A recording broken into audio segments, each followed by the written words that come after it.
bombardment of Iwo Jima reached a crescendo on D-Day as the first waves of Marines prepared. June 19th, 1944. The Philippine Sea.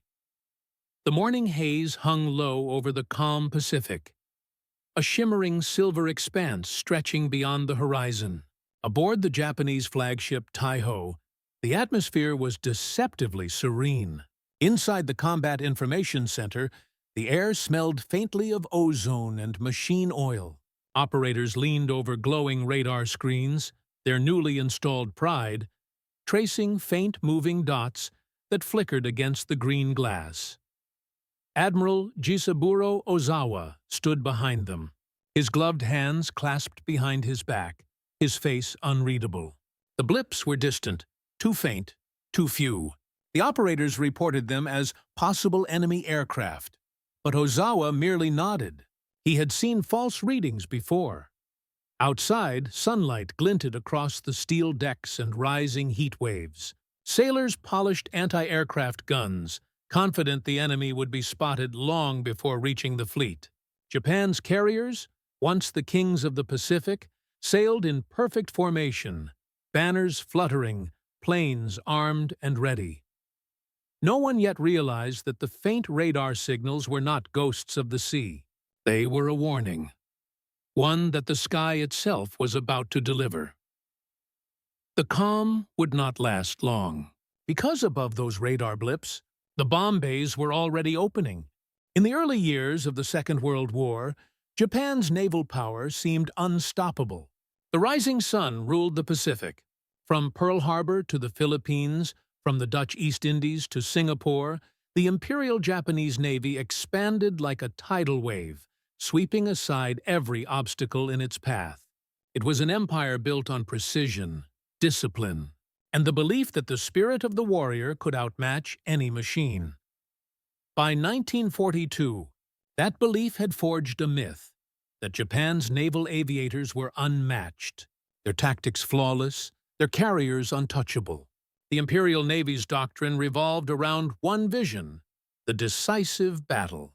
The idea that a single, perfectly executed clash between fleets would decide the fate of nations. Every plan, every strategy, every weapon was shaped by this ancient dream of a modern Tsushima, a lightning victory at sea.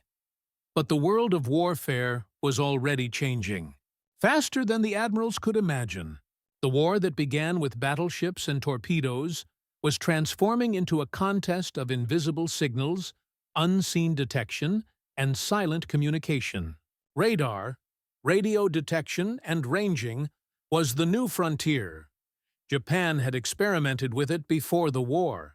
In secret laboratories in Yokosuka and Kure, engineers built crude sets capable of detecting aircraft within limited range. Yet radar never became a strategic priority. Japan's military leadership saw it as a support tool, not a weapon that could change the course of a battle. Their faith rested instead in the human eye, the intuition of pilots, and the courage of men who believed they could sense their enemies before machines could. In contrast, across the Pacific, the United States embraced radar as a revolution. Even before Pearl Harbor, American scientists at the Massachusetts Institute of Technology's Radiation Laboratory, known simply as the RAD Lab, were creating devices that could see through night and weather. Their work would transform every branch of the armed forces. By late 1942, U.S. destroyers carried radar that could detect enemy ships at dozens of miles in darkness. Carrier task forces were shielded by early warning systems that gave them minutes, sometimes hours, to respond. And in the skies, American bombers began to navigate by radar, attacking even through cloud and storm.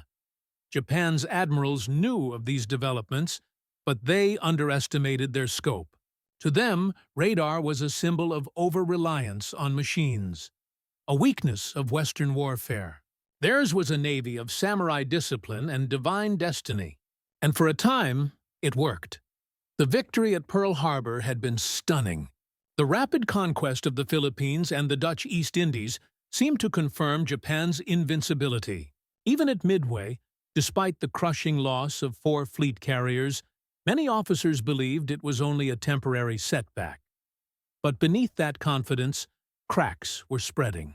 The industrial strength of the United States was awakening, and with it, a new kind of war. One measured in frequencies and wavelengths, not honor or intuition. By 1943, while Japan rebuilt its shattered fleet, America was building radar networks that stretched from Hawaii to Guadalcanal.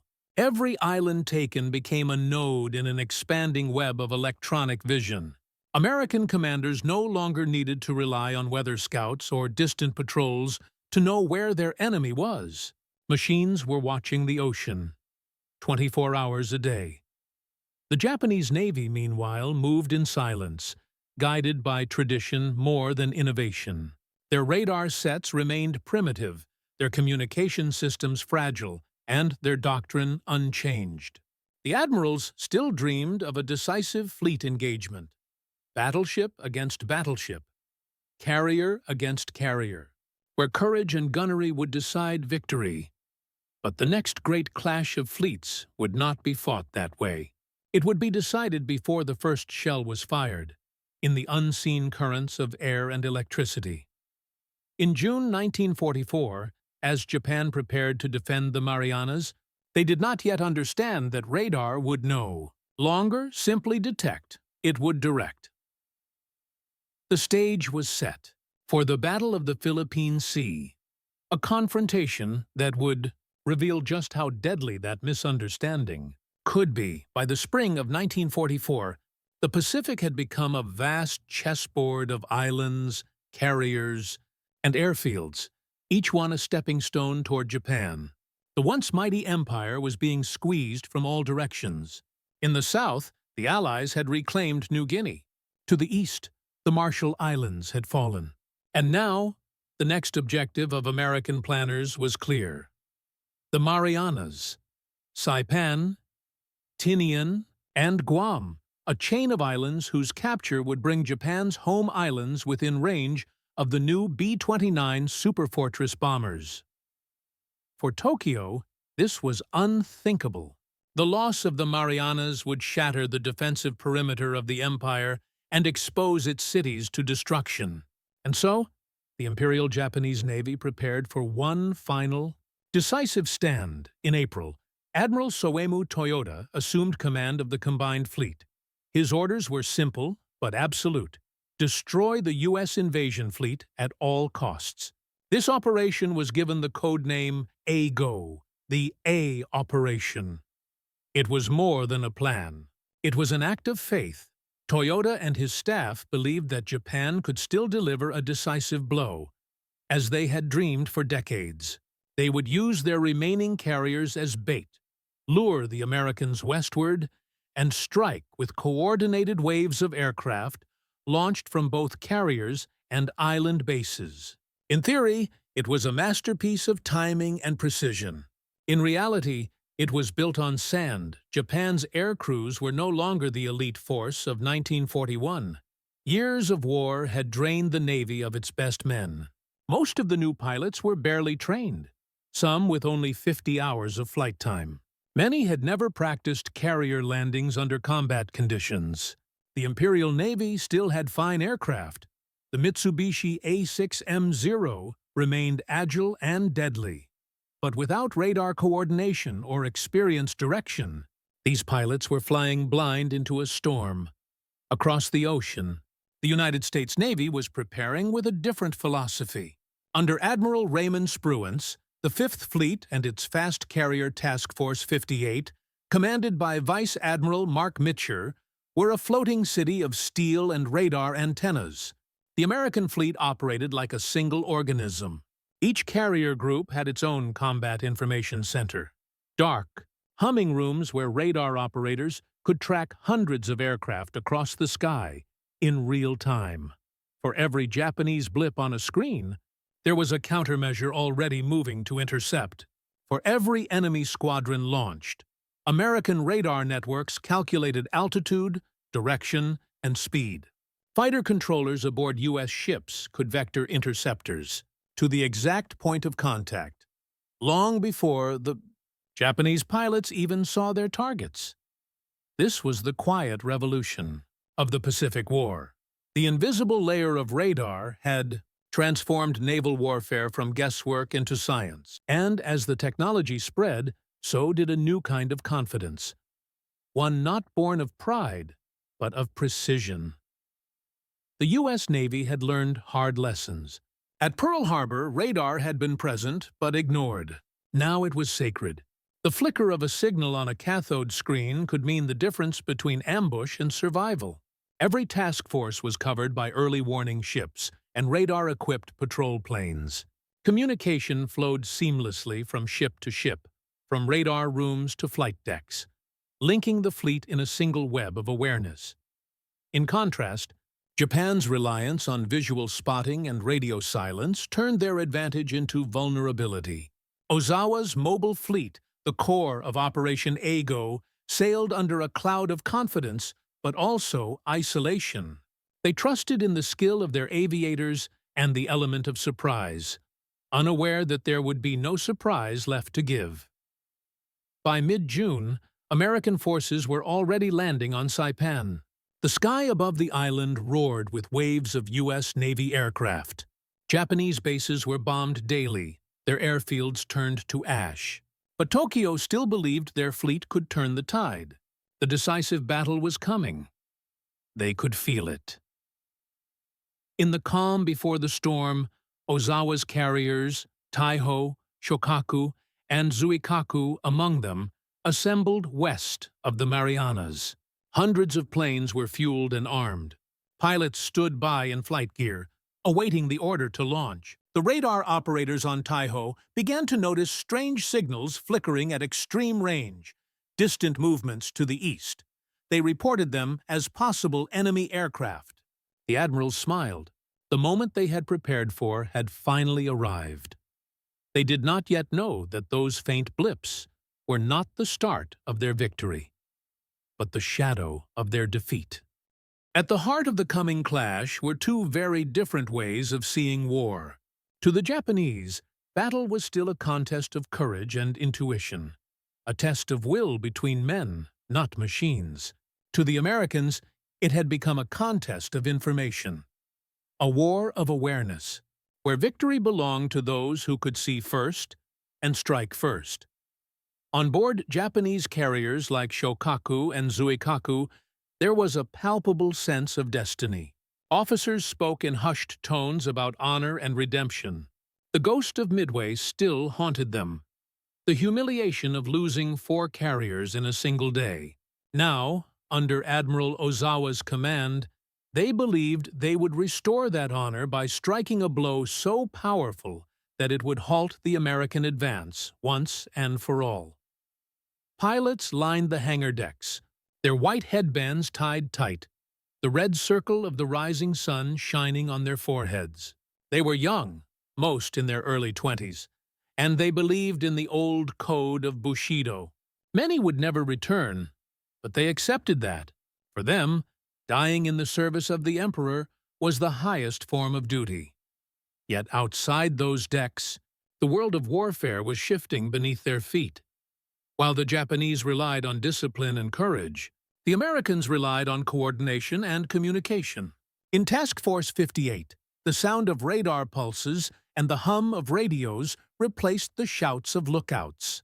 Information flowed in real time. Radar picket ships, destroyers positioned miles ahead of the main fleet, acted as the eyes of the formation. Their operators could spot enemy planes more than 100 miles away, tracking them as they approached. When a radar operator aboard the destroyer Yarnall or Stockholm reported bogies bearing 280, that information was instantly relayed through the network. Within minutes, flight directors aboard the carriers Hornet or Bunker Hill were ordering squadrons into the air.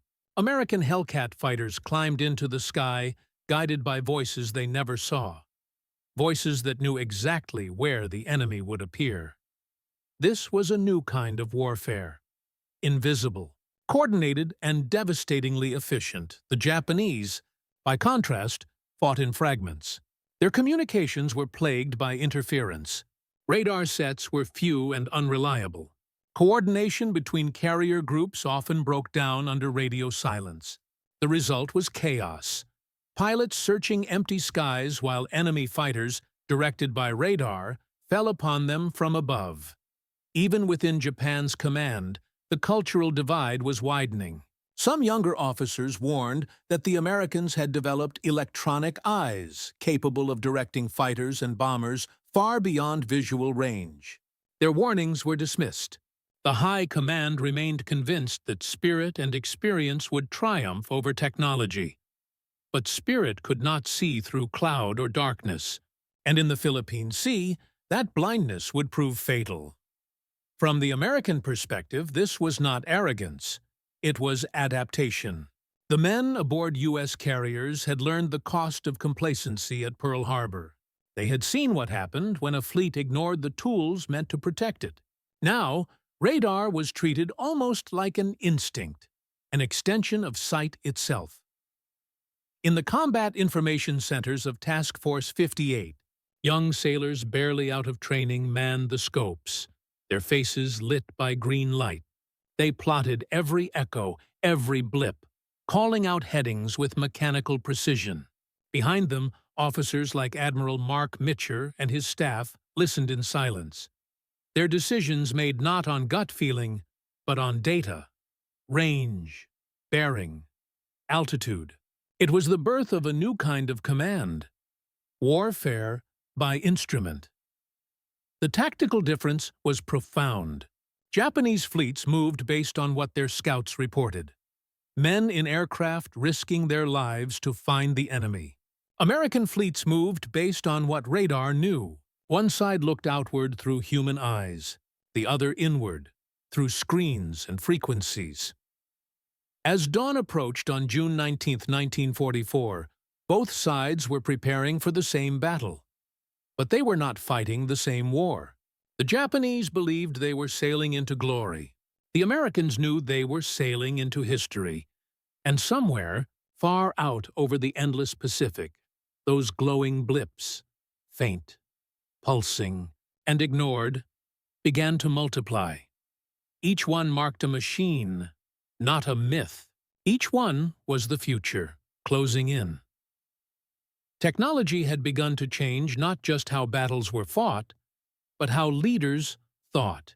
In 1944, command at sea was no longer a matter of standing on the bridge with binoculars scanning the horizon. It was a matter of trust, in the machines, in the signals, in the invisible threads connecting one ship to another. For Admiral Raymond Spruance, commander of the U.S. Fifth Fleet, that trust was absolute. A calm, analytical man, Spruance was not a showman like some of his peers. He rarely raised his voice, never gave in to emotion. His method was precision, deliberate, methodical, and governed by information. When he looked at a radar report, he did not see light on a screen. He saw a map of intentions, a glimpse into the enemy's plans. Spruance's fleet was a living network. From the picket destroyers at the front, to the radar control centers aboard the carriers, to the air wings circling above, every component was synchronized. Fighter direction teams aboard ships like the Lexington and Enterprise acted as conductors, orchestrating hundreds of aircraft through waves of coded transmissions. It was a symphony of technology and discipline, one that no navy on Earth could yet match. Admiral Ozawa's world was very different. On the bridge of Taihō, his new flagship, information came slowly, filtered through layers of human observation and cautious reports. Ozawa himself was intelligent, respected, even visionary. But he was operating within a system that valued faith over feedback. His fleet was impressive on paper. 9 carriers, more than 400 aircraft, and a plan to use island-based support squadrons to multiply their striking power. Yet much of this strength existed only in theory. Ozawa's command centers lacked the real-time awareness that American radar provided. His pilots relied on radio messages relayed from spotters or surface ships. Many of those messages were delayed, garbled, or never received.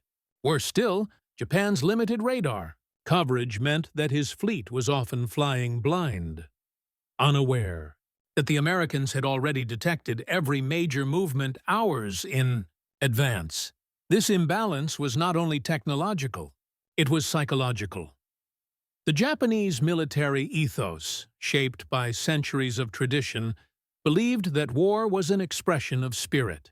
Machines were tools, men were the soul. The U.S. Navy, on the other hand, had begun to accept a cold truth, that survival depended on efficiency, not mysticism. The radar operator in a darkened room, his face illuminated by an oscilloscope's glow, could shape the fate of a battle as profoundly as any admiral on a bridge. Yet even within the American fleet, there was unease. Some old commanders distrusted the invisible. They worried that radar made men lazy, that it dulled instinct. But every engagement proved otherwise. Again and again, radar saved lives, revealing what human eyes could not. There was also a moral angle, one that few spoke of openly. Radar allowed war to become distant, detached. The pilots who flew under radar control rarely saw the men they killed. Japanese aircraft blips were just dots on a screen, closing and disappearing. It was clinical, efficient, and profoundly modern. In that detachment lay the first glimpse of warfare's future. A future where machines would not just guide the fight, but define it. On the Japanese side, there was still human closeness, a raw, tragic intimacy. Pilots launched knowing they might never return. Their names recorded, their spirits honored. Commanders bowed to them as they took off, as if sending sons to their deaths. The Americans, guided by radar, fought as an organized swarm, deadly, impersonal, and relentless. The leadership contrast between Spruance and Ozawa encapsulated the wider war. Spruance was cautious but calculating. Ozawa was daring but blind. One trusted machines, the other trusted destiny. And as the two fleets closed in across the Philippine Sea, that difference would decide everything. By dawn on June 19th, the radar screens aboard Task Force 58 began to fill with echoes. Hundreds of them. Controllers called out bearings in clipped, urgent tones. Many bogies inbound. Range 120 miles. The Japanese had launched their first massive strike of the day. 4 waves of aircraft, over 350 planes, racing eastward in search of the American fleet. But Ozawa's pilots were guided only by rough estimates and faulty reconnaissance. They believed the Americans were far closer than they really were. Above the Pacific, invisible beams of radar tracked their every move. The Americans knew exactly where they were coming from, and in that moment, the final transformation of naval warfare became clear. It was no longer about who could see first. It was about who could know first. The morning of June 19, 1944, dawned bright and clear over the Philippine Sea. A perfect day for flying and for dying. The Japanese combined fleet was in motion.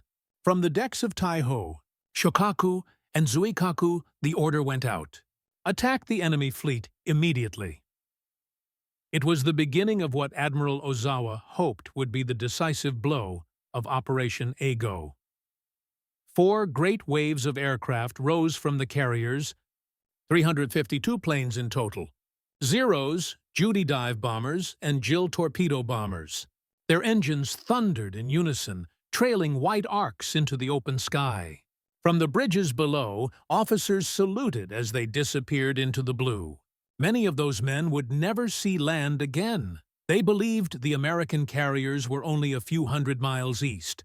In reality, they were nearly 400 miles away, a gulf of miscalculation that radar would soon expose. At 10 a.m., radar operators aboard the destroyer Yarnall saw it first.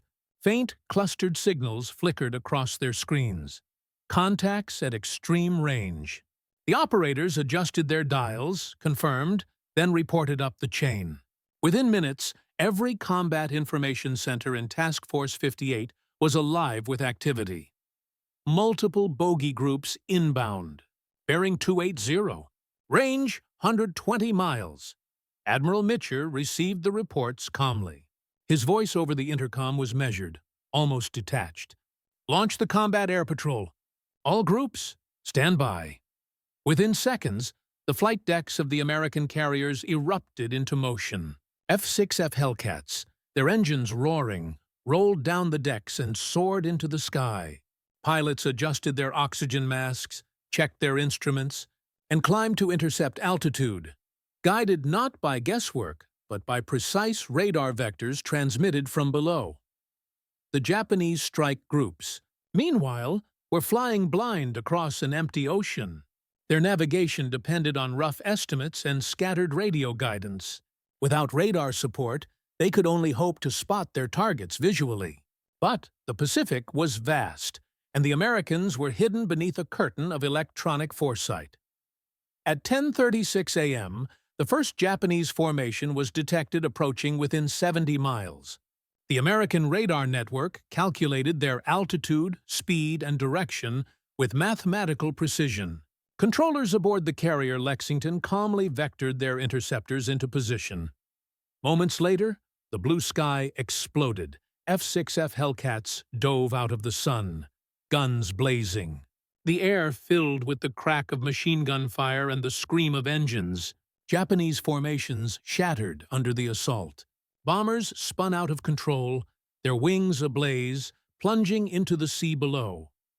Pilots of the U.S. Navy's Fighting Squadron 15, led by Commander David McCampbell, tore through the enemy ranks. McCampbell himself shot down 5 aircraft that morning. Others claimed as many as 7. The Japanese, flying outdated Zeros and undertrained, had no chance. Their formations dissolved within minutes, scattering in flames across the sky. Radar continued to feed the Americans every advantage. Each time another Japanese group approached, they were intercepted far before reaching visual range. The operators tracked, updated, and redirected the Hellcats with chilling efficiency. By noon, the sea was littered with oil slicks and debris. The Americans had lost only a handful of fighters. The Japanese had lost over 150 planes in the first waves alone.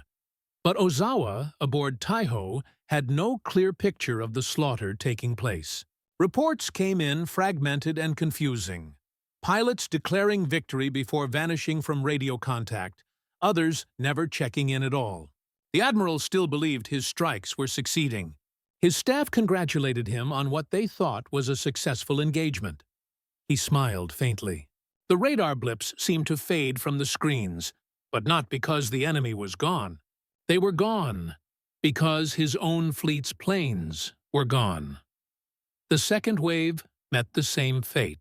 American radar detected them at 1 TPM, guided interceptors to the coordinates, and tore them apart. Japanese bombers tried to break through the Hellcat screen, diving toward what they thought were carriers below. They never reached them. Only a few managed to release their bombs. None found a target. The scale of the mismatch stunned even the Americans. In the air, the sky was filled with burning fragments and parachutes, the remains of an entire generation of Japanese naval aviators. Pilots who had trained for years, some veterans of Pearl Harbor and Coral Sea, were dying in seconds against radar-guided defenders they could not see until it was too late. The battle was becoming a massacre, one that would soon earn an infamous nickname among U.S. pilots, the Great Marianas Turkey Shoot. Below, aboard the Japanese carriers, deck crews waited for returning aircraft that would never come. The hangar decks fell silent. The once proud carrier air groups, the core of Japan's naval might, were being erased from existence, one blip at a time. Yet Ozawa, unaware of the full catastrophe, ordered his final waves to launch. He still believed victory was within reach, that somewhere beyond the horizon, his bombers were hammering the American fleet. They were not. The Americans already knew exactly where his carriers were, and soon it would be their bomb bays opening in return. By the afternoon of June 19, 1944, the air above the Philippine Sea was eerily empty. The great waves of Japanese aircraft had vanished, burned, scattered, or drifting as wreckage across hundreds of miles of ocean. Aboard the American carriers, flight decks were crowded with returning fighters. Pilots clambered out of their cockpits, exhausted and stunned. They spoke of the sky filled with falling planes, of Zeros breaking apart mid-dive, of bombers tumbling like burning leaves. For Admiral Raymond Spruance, this was confirmation of what his radar operators already knew. Japan's aerial strength had been broken, but there was still the fleet itself, a fleet that had launched the attack and was now retreating westward under the illusion of victory. Admiral Mark Mitcher, commander of Task Force 58, was not content to wait. He wanted to strike back before darkness fell, to destroy the carriers that had sent those doomed pilots to their deaths. At 3:40 p.m., radar picket planes spotted faint returns on their screens, metallic signatures far to the west. A reconnaissance pilot flying from the carrier Enterprise radioed in. Enemy carriers sighted, bearing 270, distance 275 miles. It was the first clear contact with Ozawa's fleet all day. Mitcher hesitated only a moment. Then came the order. Launch everything we've got. The call went out across the task force. Engines roared to life, elevators clanged, and flight decks became rivers of motion. In less than 30 minutes, 240 American aircraft, Avengers, Helldivers, and Hellcats, surged into the late afternoon sky. They were heavily armed, low on fuel, and flying into the setting sun. It was a race against time. Below them, Ozawa's fleet steamed eastward. Aboard Taihō, the mood remained oddly confident. The Admiral's staff believed that their airstrikes had crippled the American fleet. They were unaware that nearly every attacking plane had been lost. Even as the radar operators aboard Taihō detected faint incoming signals, they assumed these were stragglers returning from battle. Then came the first scream of descending aircraft. At 5:30 p.m., the American strike groups found their mark. The lead dive bombers spotted a cluster of Japanese carriers illuminated by the red glow of the sunset. Shōkaku, one of the last veterans of Pearl Harbor, was immediately recognized.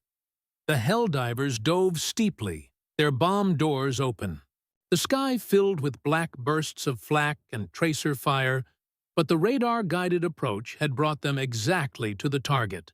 Bombs fell in perfect arcs, one after another. They struck home. 3 1,000-pound bombs smashed through Shōkaku's flight deck, igniting fuel lines and detonating munitions deep inside her hangars. Flames tore through the ship. Within minutes, she was a fireball. Sailors leapt overboard as secondary explosions ripped her hull apart. At 6:00 p.m., the great carrier rolled over and sank, taking more than 1,000 men with her. Nearby, the new flagship Taihō, Ozawa's pride, the most advanced carrier in the Japanese fleet, was also hit. A single torpedo from an American Avenger bomber struck her starboard side. At first, the damage seemed controllable, but as aviation fuel vapors spread through her ventilation system, the ship became a floating bomb. Hours later, an accidental spark ignited the fumes. The resulting explosion split her open, blasting men and aircraft into the sea. Taihō sank slowly. With more than 1,600 men trapped below decks, Ozawa was forced to transfer his command to another carrier. The reality of the disaster began to sink in, literally. As night fell, another carrier, Hiyō, took a torpedo amidships. Flames engulfed her decks. She too went under before midnight. Radar continued to guide every phase of the American operation. Even in the dark, returning bombers used radar beacons to locate their task groups. Mitcher, realizing that his aircraft were running out of fuel, made a decision few admirals would dare. Against all protocol, he ordered the fleet's lights turned on, floodlights, searchlights, even signal lamps, to guide his men home. The dark ocean erupted in a web of glowing ships, a beacon for hundreds of exhausted aviators who might otherwise have been lost at sea. That night, dozens of planes ditched in the water, their crews rescued by destroyers sweeping the waves with searchlights. The U.S. Navy lost many aircraft to fuel exhaustion, but not a single ship. The Japanese, by contrast, had lost 3 carriers and nearly all of their experienced pilots. By the morning of June 20, 1944, the Philippine Sea had fallen silent. The wind carried only the faint hiss of burning oil and the crackle of debris drifting on the swells.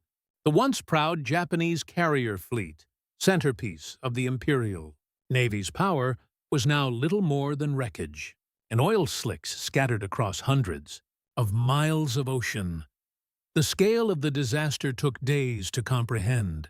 What Japanese officers initially believed to be a tactical setback soon revealed itself as a strategic catastrophe. Out of the 373 aircraft launched by Ozawa's mobile fleet on June 19th, over 300 were lost. The few that returned were often too damaged to fly again. Many pilots had never even seen an American carrier before that day. Most never would again. Japan's last reservoir of trained naval aviators had been emptied into the sea. For the United States, the numbers told a very different story. Task Force 58 lost just 123 aircraft, most due to fuel exhaustion during night landings, not combat. Their carriers remained untouched, their pilots alive and victorious. It was a lopsided outcome so extreme that American crews began calling the battle the Great Marianas Turkey Shoot. Radar had made it possible. For years, Japan had relied on eyes, instinct, and valor, the virtues that had once carried them across the Pacific.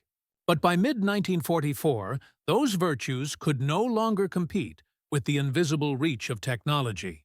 Radar-directed fighter control allowed the Americans to detect, intercept, and annihilate Japanese formations long before they ever sighted a target. The advantage was not just tactical. It was existential. Aboard the surviving Japanese ships, the mood turned hollow.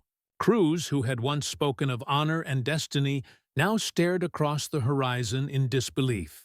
They had faced an enemy that seemed to see in the dark, one that struck from beyond sight, guided by unseen waves. For men trained to fight by the sword's code, this kind of warfare felt almost supernatural. Admiral Ozawa survived, but his command was effectively destroyed. He transmitted a final report to Tokyo, brief, restrained, and devastating in its implications. "We have lost the air," he wrote. "The enemy now controls the skies." In Tokyo, the Imperial Navy General Staff was stunned into silence. The Battle of the Philippine Sea was supposed to halt the American advance into the Marianas. Instead, it ensured that the Marianas would fall. Within weeks, Saipan was under American control, followed by Guam and Tinian. From those islands, U.S. bombers could now reach the Japanese mainland itself. The strategic shockwave was immense. Japan's naval air arm, once the most feared in the world, had ceased to exist as a fighting force. The Imperial Navy would never again mount a major carrier offensive. Yet for all the destruction, the battle's significance extended beyond ships and planes. It marked the collapse of a philosophy, the belief that courage and discipline could overcome technology. The Japanese had entered the war believing that spirit could triumph over machines. The radar blips over the Philippine Sea had proven otherwise. Aboard American carriers, there was no celebration, only exhaustion. Pilots slept in their cockpits. Flight crews worked silently under the dim red glow of night lamps, repairing aircraft for missions yet to come. Many knew they had just witnessed the end of something vast, not merely a battle, but an era. The Imperial Navy's survivors limped back toward Japan, their decks empty, their hangars silent. They carried home not just the wounded and the dead, but the final realization that Japan's naval supremacy The force that had begun at Pearl Harbor had died in the Philippine Sea. And beneath the dark Pacific waters, the wrecks of Taihō, Shōkaku, and Hiyō settled into their graves, tombs of steel and silence, marking the moment when Japan's empire began its long descent into defeat. The waves rolled on, indifferent. But from that day forward, the Pacific belonged to the radar, and to the nation that wielded it. In the days following the Battle of the Philippine Sea, the U.S. Navy began gathering the full picture of what had just occurred. Radio intercepts, reconnaissance flights, and intelligence reports painted a sobering but triumphant image. Japan's carrier air arm, once the spearhead of its empire, was gone. For Admiral Raymond Spruance, the victory was both vindication and warning. He had fought the battle conservatively, prioritizing the protection of the invasion fleet over reckless pursuit. Critics would later accuse him of caution, but history would prove him right. His methodical strategy had destroyed the core of Japan's naval aviation without exposing his ships to unnecessary risk. In Pearl Harbor and Washington, analysts examined the radar logs and communications transcripts that had guided Task Force 58's defenses. The findings were revolutionary. Radar detection had given the Americans as much as 90 minutes of advance warning before each Japanese strike. That window had allowed fighter directors to coordinate precise interception vectors, something that no Navy in history had ever achieved before. Technological integration had reached a new pinnacle. Carrier groups now operated as one organism, a living network of sensors, pilots, and weapons, all synchronized by invisible radio waves. The system had turned chaos into choreography, and the results were staggering. Where Japanese radar systems had detected possible aircraft with vague bearing estimates, American radar could identify altitude, heading, and approximate range in real time. Japanese fleet communications, still grounded in rigid hierarchy and manual plotting, simply could not react quickly enough. This was not just a battle of men, it was a battle of systems. Back in Tokyo, the Imperial Navy's research bureaus scrambled to understand what had gone wrong. Reports from the few surviving radar officers aboard Taihō and Shōkaku described confusion and disbelief. They had seen blips, dozens of them, but could not determine altitude or formation. They had misread the signals as returning friendlies. Japan's radar technology had lagged years behind.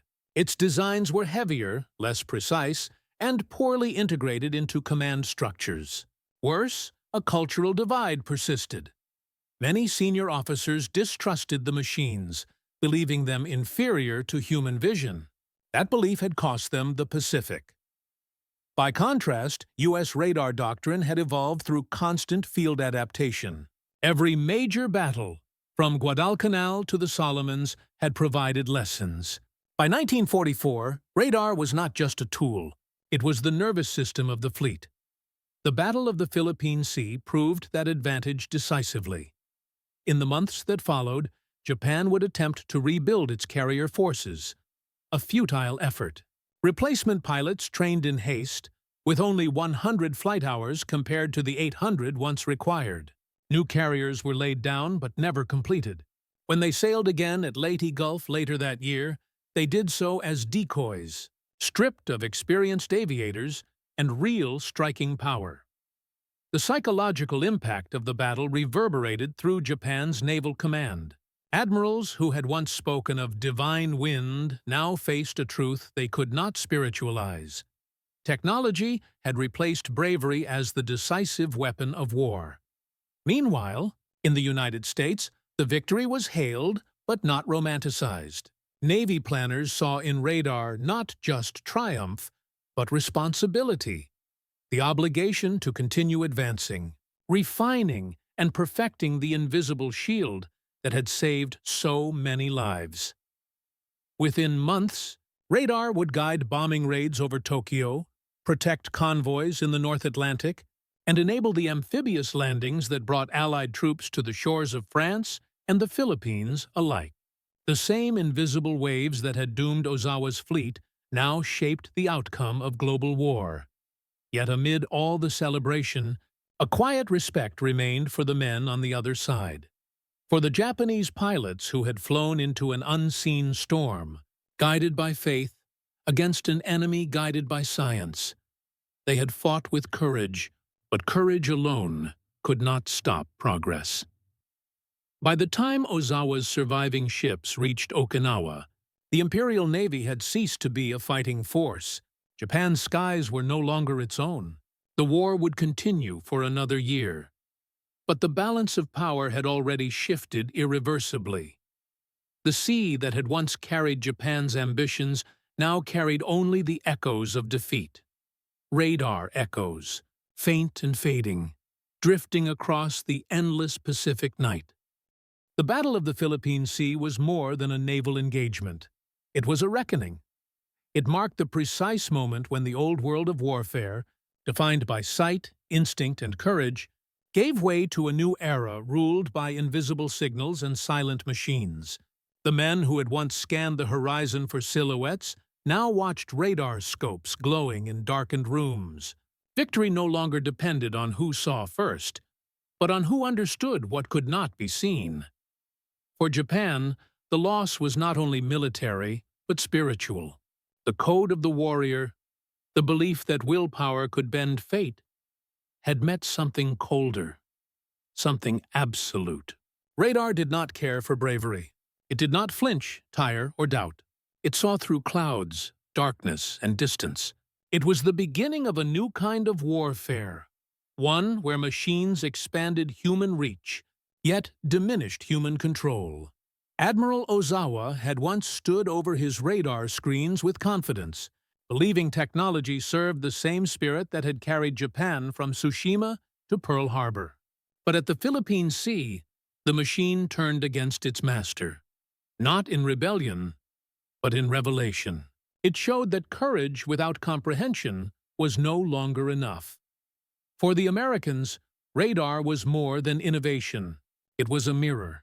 It reflected the growing truth that wars were now won not by heroes alone, but by systems, by engineers, mathematicians, and the invisible brilliance behind the front lines.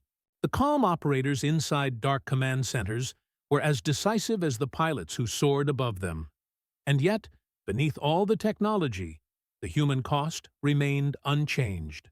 Thousands of men, pilots, sailors, mechanics, vanished into the sea that day. Their final moments were not recorded by any radar beam. The machines saw their blips disappear, but not their faces. When historians later called it the Great Marianas Turkey Shoot, they captured the scale of victory, but not its weight. For in that calm Pacific sky, something far greater had been decided. Not just the fate of a fleet, but the future of warfare itself. The radar blips had come and gone, but their echo, the sound of an old world ending, would never fade.